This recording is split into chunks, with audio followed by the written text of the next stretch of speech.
WCTV Studios. This is the Good Morning Show. Coverage you can count on.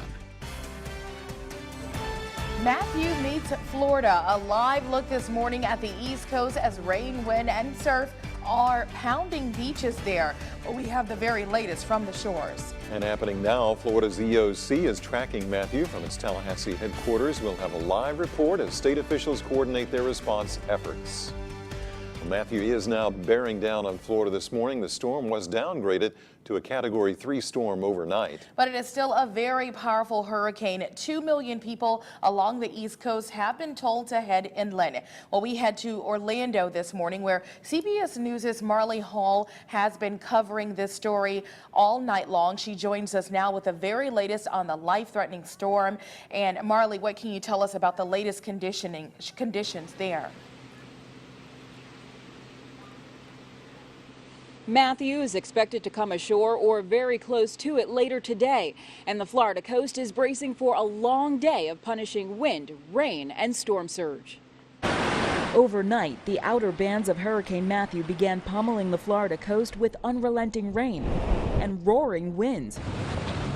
The storm surge from the Category 3 storm sent boats in this harbor rocking side to side. It's really quite a sight. Storm shutters were ripped off the front of businesses in West Palm Beach. In Daytona Beach, police were left patrolling empty streets as most residents listened to evacuation warnings. We can rebuild homes, we can rebuild businesses. I just think of my own family, we can't rebuild a life. This storm's a monster. Some people living on the coast who couldn't get out of town sought safety in Red Cross shelters, this one inside a school cafeteria. They were either at mobile homes or at vulnerable places. They're heeding the call from the authorities. Conditions here in Orlando will intensify over the next few hours. Matthew is expected to slam Florida all day with hurricane-force winds and then turn towards Georgia. The state joined Florida in ordering mandatory evacuations, reversing a lane of traffic on this highway yesterday to accommodate the exodus. South Carolina did the same as this beach bar stayed open for one last party. We're closed after tonight. We should be good after that. Matthew is expected to move out to sea this weekend. The last Category 3 storm or higher to hit the U.S. was Wilma back in 2005. It killed 5 people. Back to you. All right, thanks a lot, Marley, for that update this morning. We'll take a look at the devastating damage. This is Haiti that you're looking at right here. Coast Guard crews surveyed that country from the air.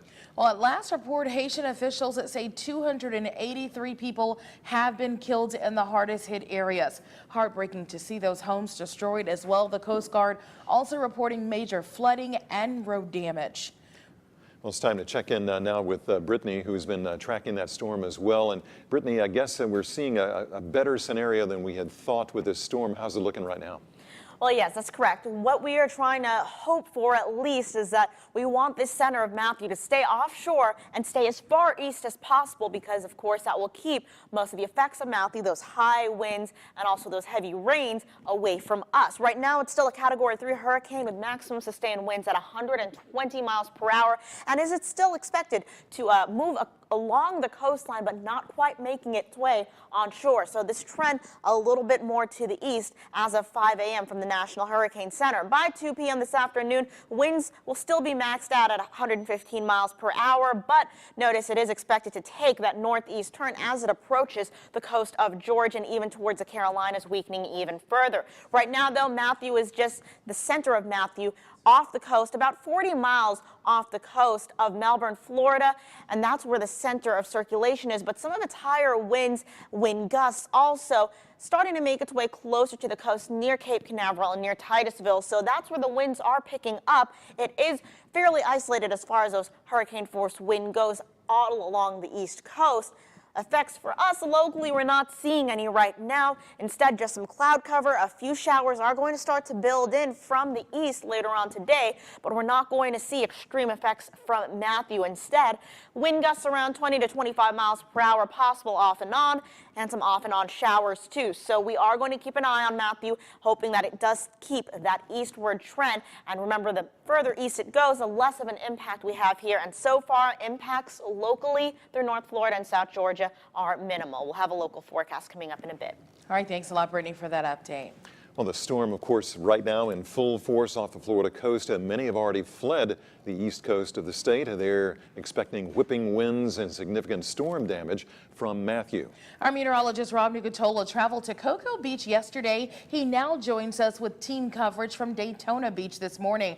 Good morning to you, Rob, and what are you seeing there? Well, we're getting another one of those pretty good jolts right now where the wind and the rain's more driven than just coming straight down. We had for about 10 minutes or so a little break in some of the activity. It didn't stop raining, and it certainly wasn't stopped being windy, but it's definitely picking up right now here at the Daytona International Speedway. It's been kind of amazing to watch. The only vehicles I've seen on International Speedway Boulevard have been emergency services vehicles. I've seen maybe 2 or 3 go by in the last half hour. We did see earlier this morning, it looked like and it sounded like maybe a transformer blowing out over the speedway. So there's all kinds of things going on out here, guys, but it's definitely wet and rainy. All right, Rob, a question for you really quickly here. That's the video that we're seeing Sure. and around the state, that kind of thing, doesn't seem that bad so far. Do you think people are going to be lulled into some complacency and maybe do something dangerous because of that? Well, you know, I hope not. I saw a bunch of guys trying to go swimming in Cocoa Beach yesterday, and that was before the storm started working its way up. And they all even, after a few minutes, turned around and said, yeah, this is probably not worth it. It's definitely not worth it. Emergency services actually is making the news crews leave the beaches in many spots because it's not safe out there as the storm works its way farther north. So the best thing for everyone to do is just to do what you're being asked to do, and that's stay inside, stay off the roads. And in those areas, especially east of I-95, between the Space Coast and the First Coast, if you haven't already left, well, it might be too late, but if you can still get out, head west. That's probably the best suggestion I can give you. That is the word. Well, you stay safe out there, Rob. Thanks a lot for that update this morning. Well, meanwhile, local, state, and federal officials are monitoring Matthew as it makes its way up the East Coast. The Emergency Operations Center in Tallahassee is running at full speed right now because of the Category 3 storm that is churning right off the coast there. Our Simone Davis joins us live from the EOC with continuing coverage. All right, Simone, what are you seeing and what's happening there? Well, I'm in the media briefing room, but just behind me, behind this glass wall, that is where everything is happening. They are monitoring the entire storm, all of its tracks. So one monitor shows the actual track of the storm. The other is evaluating the status as far as school closings, evacuations, shelters. They are keeping track of everything. Now, last night, Governor Rick Scott spoke here, and he is warning millions of Floridians about the dangers of Hurricane Matthew. He's also saying that there are 3,500 National Guard members on standby, ready to run rescue missions if needed. Our #1 priority is protecting every life in this state. We can rebuild homes, we can rebuild businesses. I just think of my own family, we can't rebuild a life.